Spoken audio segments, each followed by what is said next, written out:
বান্দরটিয়াতে আসবে।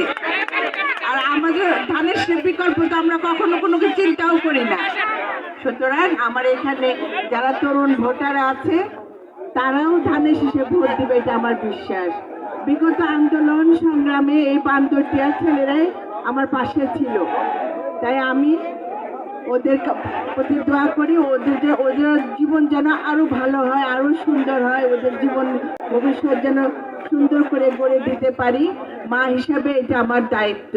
সেই দায়িত্ব যদি পালন করতে হয় তাহলে আপনাদের আন্তরিকতা সহযোগিতা লাগবে। কি সহযোগিতা? ভোট দিতে হবে, ভোট দিয়ে ধানের শীষকে ফিরে আনতে হবে এবং সে বিএনপি সরকার প্রতিষ্ঠিত হবে।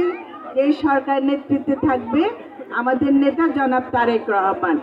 সমস্ত আশা আকাঙ্ক্ষা স্বপ্ন সবই সম্ভব হবে যদি আমরা সবাই সম্মিলিতভাবে ধানের শীষকে ফিরে আনি।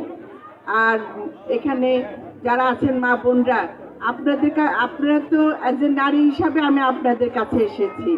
আপনাদের কাছে আমার দাবি বেশি, দাবি করতে পারি। আমার দৃঢ় বিশ্বাস আপনারা ভুল সিদ্ধান্ত নেবেন না এবং আপনাদের সন্তানরাও ভুল সিদ্ধান্ত নেবে না। আগামী নির্বাচনে মানিকগঞ্জে আপনাদের সবার সম্মিলিত প্রচেষ্টায় আবার ধানের শীষ ফিরে আসবে।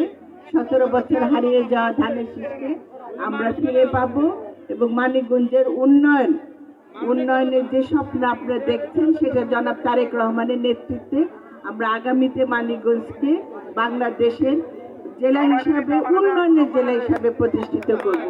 সবাইকে ধন্যবাদ। আবার আপনাদের সাথে দেখা হবে। কবে দেখা হবে বলেন তো?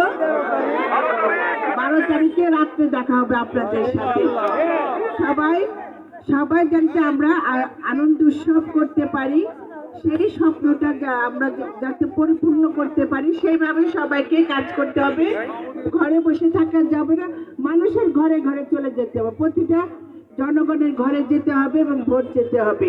সবাইকে অনেক অনেক ধন্যবাদ এবং কৃতজ্ঞতা প্রকাশ করছি। আল্লাহ হাফেজ।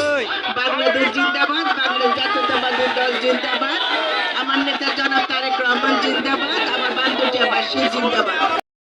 তিন সন্তানকে উনি যতটা স্নেহ এবং আদর দিয়ে বড় করছে তার চেয়ে বেশি স্নেহ এবং আদর করে উনি মানিকগঞ্জবাসীদেরকে। আজকে শুভ মামা আজকে বললো যে ও আপনাদের অত্যন্ত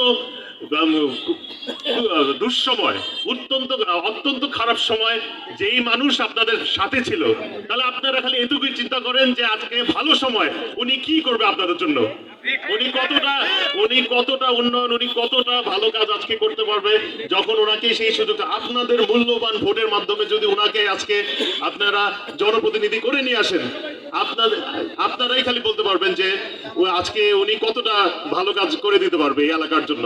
আর আজকে আমাদের মাধ্যমে মুরব্বী যারা আছেন আপনারা নিশ্চয়ই আমার নানাকে দেখেছেন, আমার নানারই কিন্তু সন্তান উনি।